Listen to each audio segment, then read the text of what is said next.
Hi everyone, I'm Henry Wang, and my team members are Yanish, Nader, and Solmai. Our team today is going to demonstrate the mechanism of electric double-layer gating. Semiconductors are widely applied in our daily life, from the toys children playing to the phones in our hand.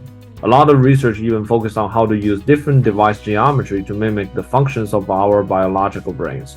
In 1965, Gordon Moore proposed that every 2 years the number of transistors on microchips will be doubled in order to make the devices faster and more efficient.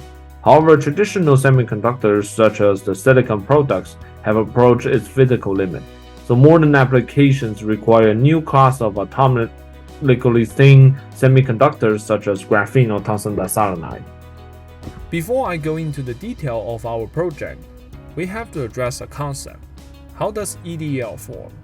In our case, EDLs form at the interface between the electrolyte and semiconductor channel plus the interface between the electrolyte and the gate. When the gate voltage is zero, the ions are equally distributed in the electrolyte. When there is a positive bias, the anions are attracted to the top gate. The cations are pushed away to the semiconductor, and the semiconductor is doped by the cations, which also called n-doped, and form the electric double layer, also called EDL.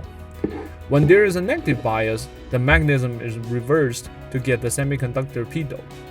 Due to the low thickness of EDL, the field strengths presented on the semiconductors increase that introduce high capacitance, usually around 4 microfarad per centimeter square, and the sheet carrier density usually from 10 to the 13 to 10 to the 14 per centimeter square.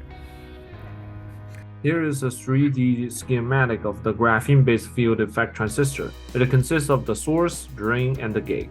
We can use probes to apply 200 mV on the drain with the source grounded and 3 volts on the gate. Let's take a zoom-in version and see what is happening at the microscopic field.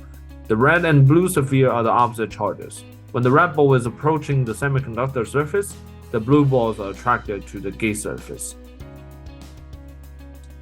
This dynamic mechanism of the 3D schematics in Blender design is the same as what we showed here in the 2D geometry on the top left. This EDL mechanism provides the platform for wider applications from non-volatile memories to artificial neurons and synapses built in artificial neural network.